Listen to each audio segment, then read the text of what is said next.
여러분 안녕하세요. 내영혼의 도시락 사순절 순례 세 번째 시간입니다. 3월이 시작되었고 새봄이 시작되었습니다. 그 어느 해보다 우리 주님의 부활 생명이 그렇게 기다려지는 이 봄에 우리 주님과 함께 주님 걸어가신 길을 따라 걷는 그 은혜의 시간 사순절 순례의 길 되었으면 좋겠습니다.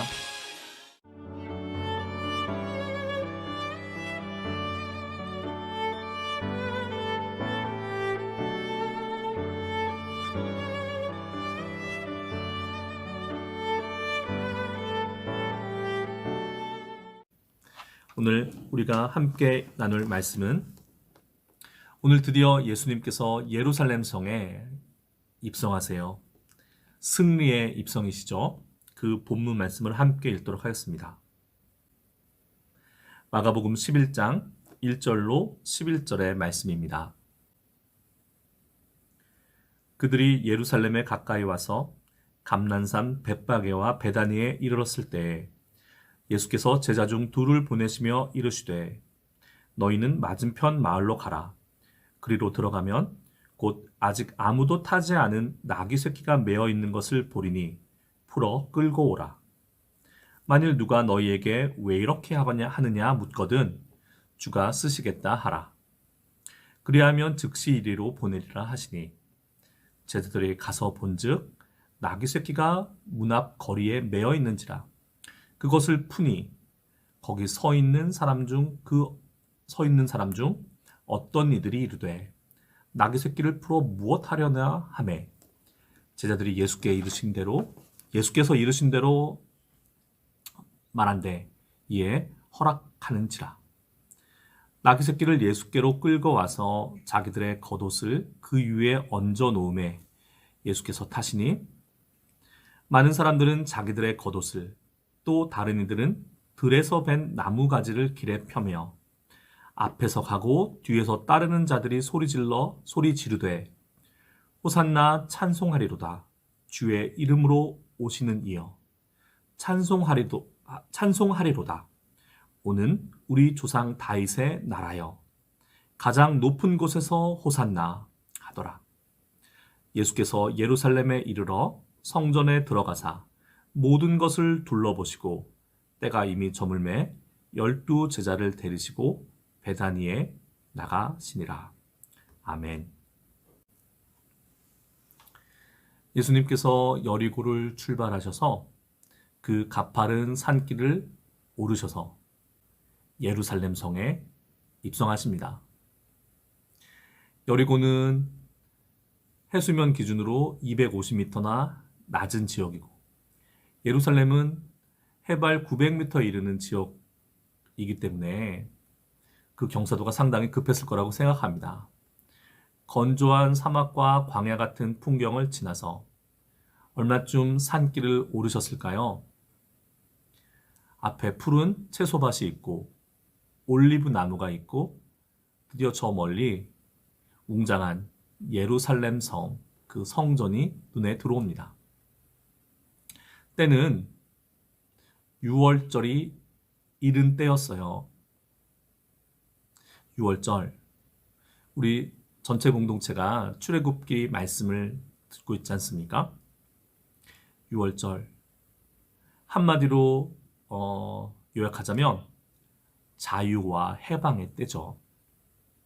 하나님께서 당신의 사랑하는 언약의 백성들을 바로의 압제와 억압으로부터 구원해 내신 날, 온 애굽을 뒤덮은 죽음의 사자가 당신의 언약의 백성들이 바른 어린 양의 피를 넘어가는 그 기적의 밤, 그 해방과 자유의 구원의 시간을 기념하는 축제가 6월절입니다. 6월절에 많은 이스라엘 백성들은 성전에 올라가서 예루살렘 성전에 나아가서 그 구원의 하나님께 감사드리고 하나님을 경배했습니다. 예루살렘 성 어떤 곳입니까? 하나님께서 당신의 이름과 존재를 두신 곳, 단 한시도 끊임없이 하나님을 향한 제사가 드려지는 곳. 그를 통해서 하나님은 당신의 백성들의 허물을 용서하시고 백성들을 만나주시고 백성들은 하나님의 그 임재를 경험하는 거룩한 곳.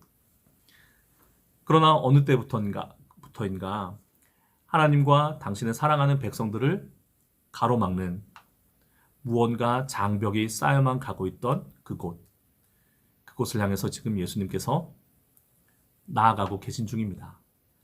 벳바게와 베다니, 정말 예루살렘 인근에 다 다다랐어요. 예수님께서 제자들에게 이렇게 말씀하십니다. 마을에 들어가서 나귀 새끼 한 마리를 데려오너라. 내가 쓰겠다 하라. 주가 쓰시겠다 하라. 그러면 그가 내어줄 것이다.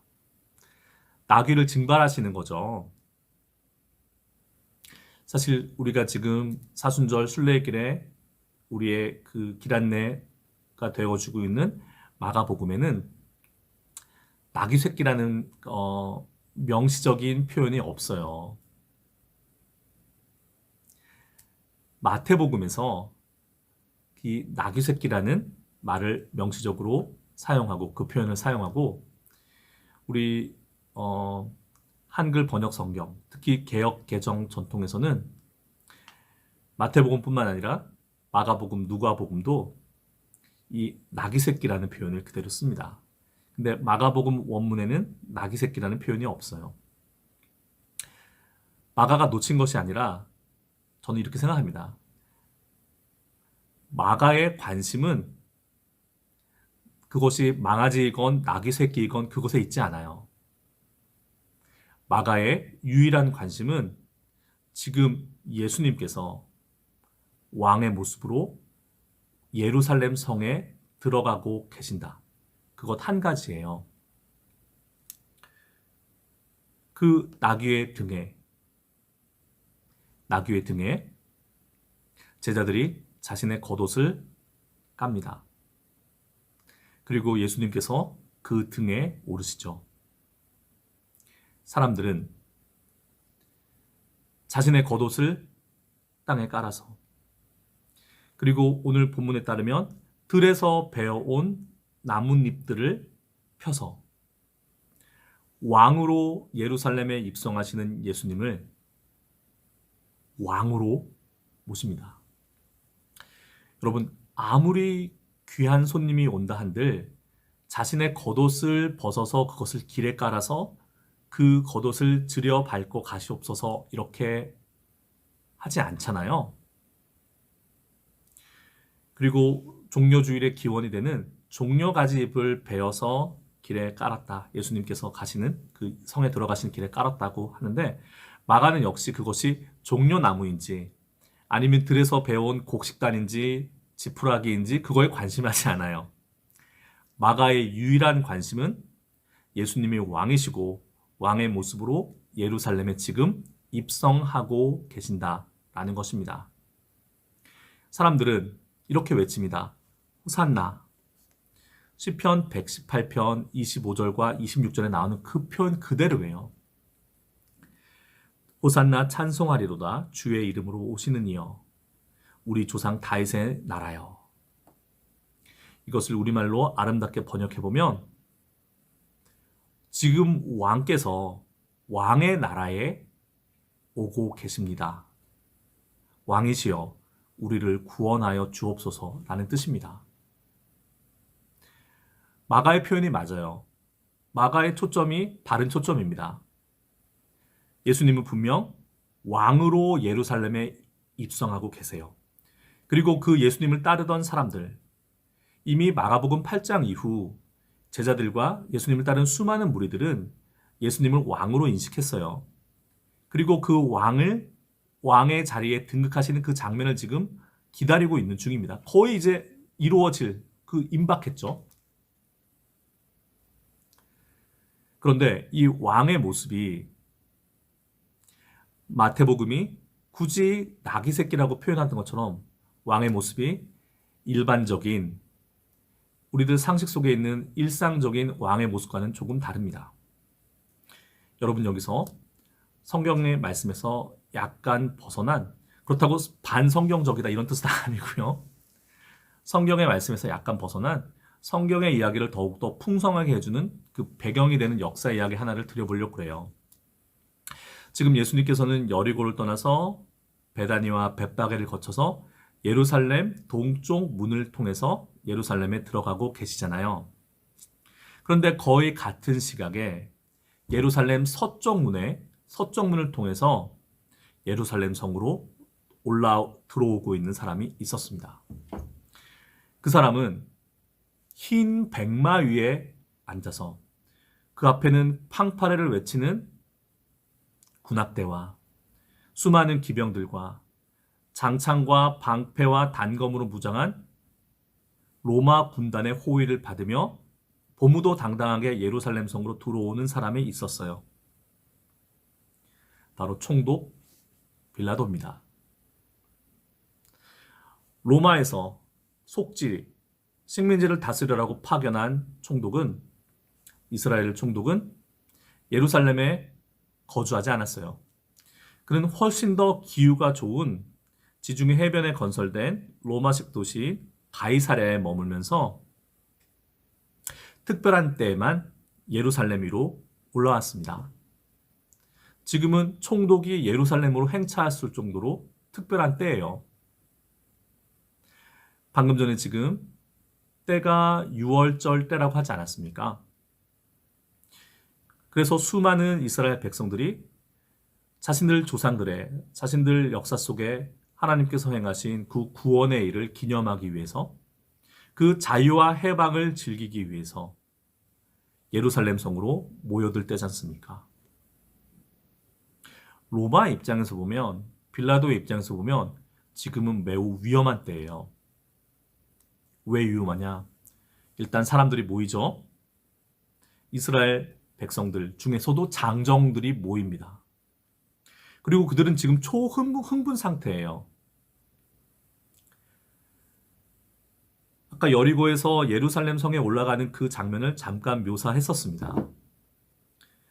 배경이 극적으로 바뀌고 저 멀리 웅장한 예루살렘 성과 성전이 보이고 하나님의 거룩한 임재가 느껴지는 그곳. 그곳에 수많은 자기 동료 민족들과 함께 갑니다. 그리고 축제를 즐겨요. 자유와 해방의 6월절 축제를 즐겨요. 그리고 그 와중에는 이때를 기념해서 우리 며칠 전 3.1절을 지내지 않았습니까? 3.1절. 일제의 포갑적인 식민 지배에 맞서서 우리 민족의 자유와 자존, 자립을 외쳤던 그 함성의 날이지 않습니까? 꼭 맞는 설명인지는 모르겠지만 지금 예루살렘 성에 모여들고 있는 유대 사람들의 마음은 마치 독립의 함성을 외치는 그날의 김인현 그날의 우리 민족의 마음 같은 마음이 분명히 있었을 겁니다. 그리고 그때를 이용해서 뭔가 봉기를 일으키려는 민중 봉기요. 그런 움직임이 열성당원들에 의해서 로마와 유대 종교 권력, 예루살렘 종교 권력에 맞서는 그 무장 투쟁 세력들의 움직임이 감지됐던 때예요. 그래서 연의의 6월절보다 총독 빌라도는 더 많은 병력을 대동해서 예루살렘에 지금 들어오고 있는 것입니다. 어땠을까요? 그 로마 군단의 총독의 위험 앞에 사람들은 저기다 맞섰다는 우리 뼈도 못 추릴 거야 라고 압도당했을 거예요. 지금 동일한 공간에 예루살렘 동쪽으로는 나귀 새끼, 마가에 의하면 망아지.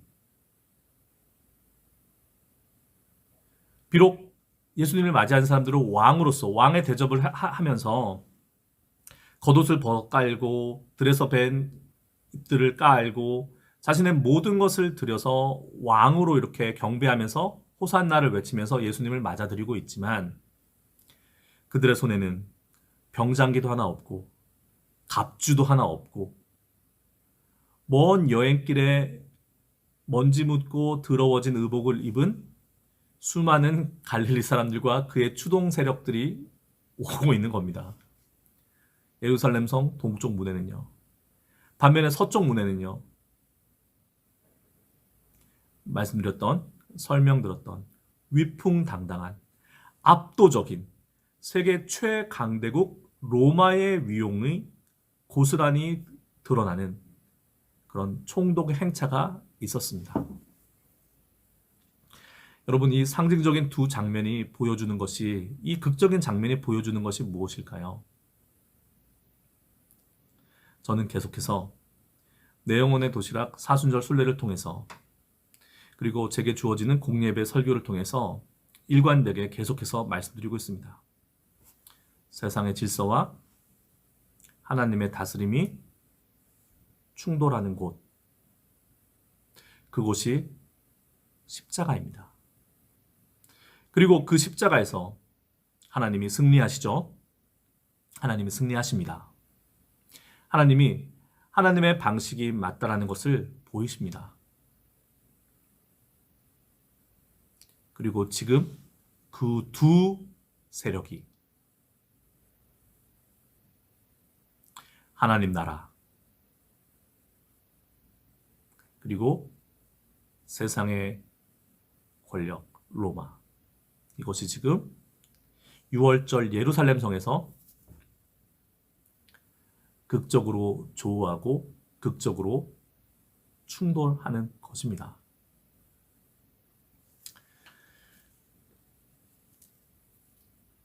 여러분,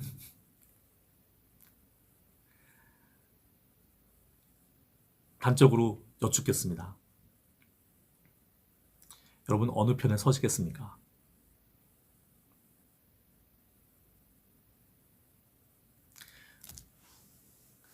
가장 기본적인 일이지만 주님께서는 이 질문을 계속해서 우리에게 던지십니다. 어느 편에 서겠느냐? 하나님 나라냐? 세상 권력이냐? 너희는 두 주인을 섬길 수 없다. 동시에 겸하여 섬길 수 없다. 택일하라.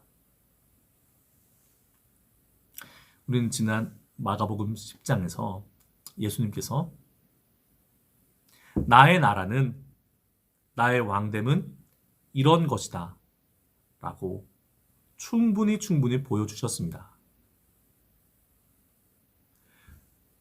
앞으로 지금 승리의 입성, 마가복음 11장으로부터 그 이후에 펼쳐질 이야기들은 주께서 우리에게 계속해서 물어보시는 거예요. 어느 편에 서겠느냐? 어느 쪽에 속하겠느냐? 그리고 그 이야기를, 모든 것을 압축한 그 한 단어가 순종입니다. 때로는 이해하기 힘들어도, 이해할 수 없더라도 주님의 뜻이라면 그 뜻에 순종하는 것.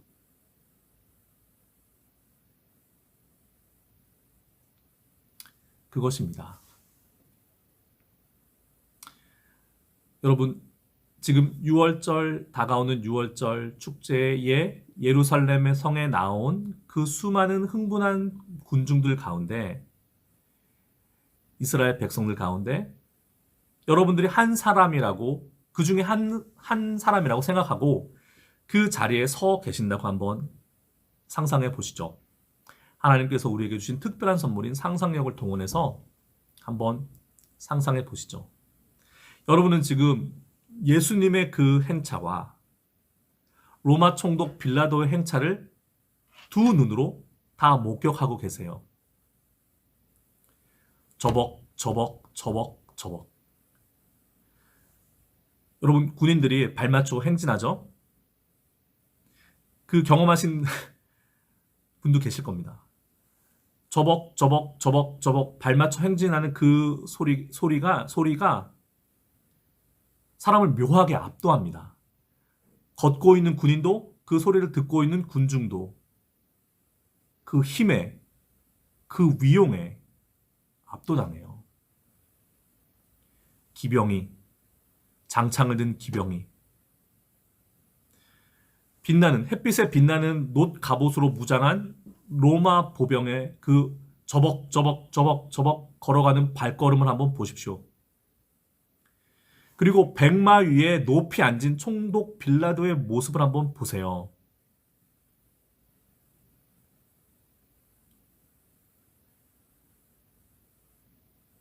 굴복하시지 않겠습니까?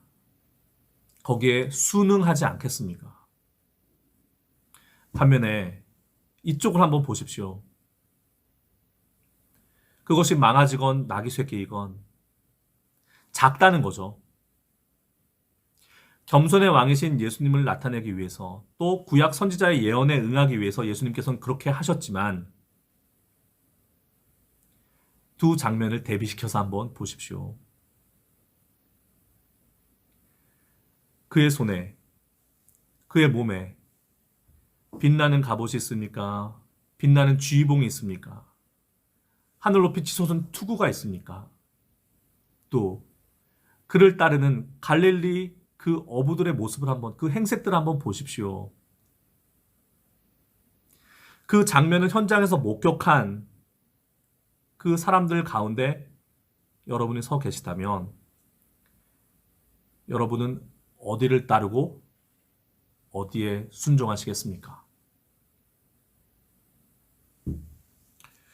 우리들 이 땅에서, 나그네와 같은 이 땅에서 우리가 살아갈 때 항상 선택의 기로에 서게 되고 두 갈림길에 서게 되고, 그 두 갈림길의 모습은 지금 6월절 축제 예루살렘 성전에서 극적으로 조우하고 있는 예수님과 빌라도의 그 행차 모습과 똑같습니다.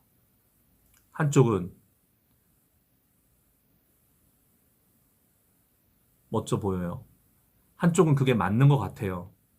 한쪽은 글로 가면 이득이 이문이 있을 것 같아요.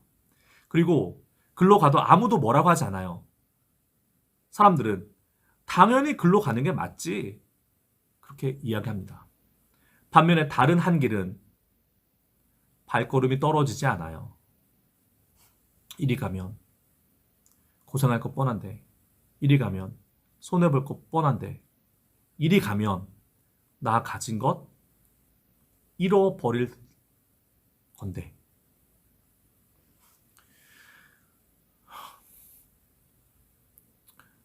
하나님 참, 아버지 참, 알 수 없어요. 묘하세요. 우리에게, 우리 인생의 선택에 있어서, 그것이 인생의 큰 고비, 인생의 항로를 결정하고 있는 큰 선택이건, 아니면 일상에서 순간순간 하루하루 내려야 되는 결정과 선택이건 간에 우리 앞에 놓인 길은 그 두 갈래 길입니다. 그리고 주님께서는 주님의 길을 선택하기를, 당신의 사랑하는 자녀들이, 사랑하는 백성들이 주의 길을 선택하기를 원하고 계세요. 말씀하십니다.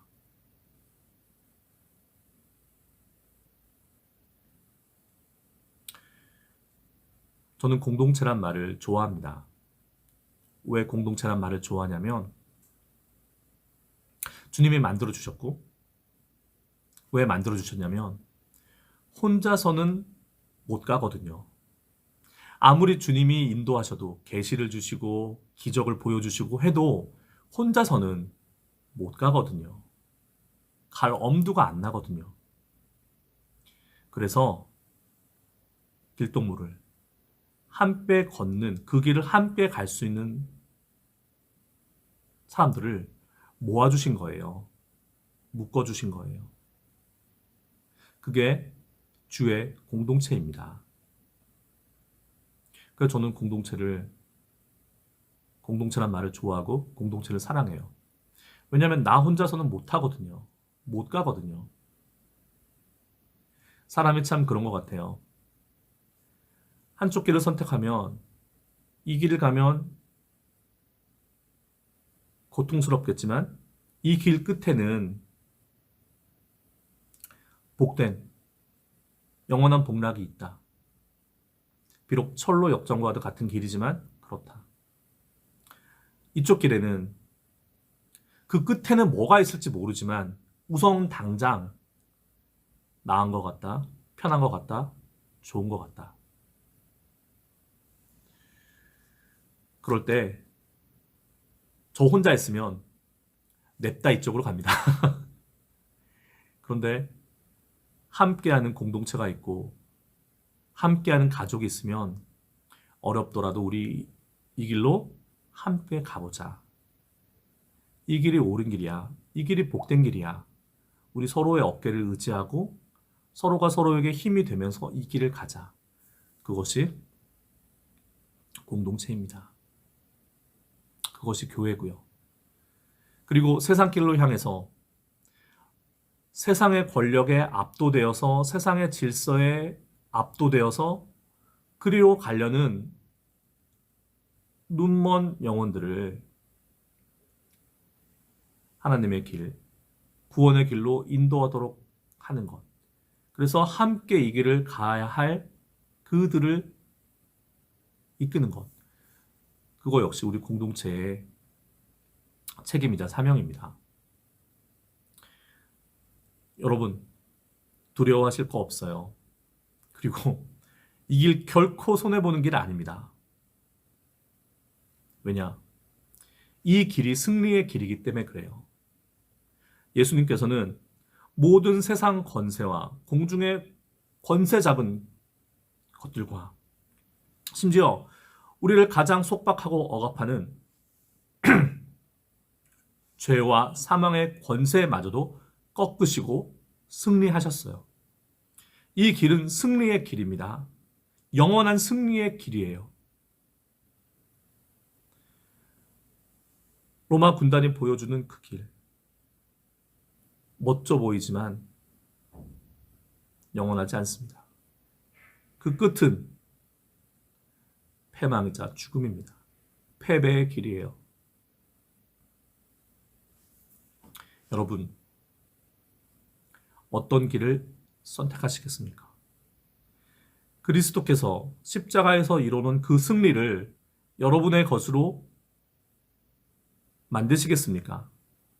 아니면 주님의 그 승리를 남 좋은 일 시키시고 본인은 그 승리의 혜택을 아무것도 누리지 못하고 지금 당장 편하고 좋을지 모르지만 그 끝이 어떻게 될지도 모르는 그 길을 가시겠습니까? 우리 앞에는 이 두 갈래길이 놓여 있습니다. 사순절 우리 순례의 여정 통해서 길을 걷고 있는 우리가 길에서 만나게 되는 갈림길과 선택의 순간 무엇을 따라야 하고 무엇을 버려야 하는지 다시금 우리에게, 우리 공동체에게 확인하고 확신시키는 그런 은혜의 시간이 이 순례의 여정이 되었으면 좋겠습니다. 여러분, 승리하십시오. 그 승리는 나의 승리가 아닙니다. 그리스도께서 십자가에서 이루어진 완전한 승리, 영원한 승리입니다. 그 승리를 누리시는 것입니다. 여러분, 승리하십시오. 세상에 지지 마십시오. 세상에 겁먹고 억눌리지 마십시오.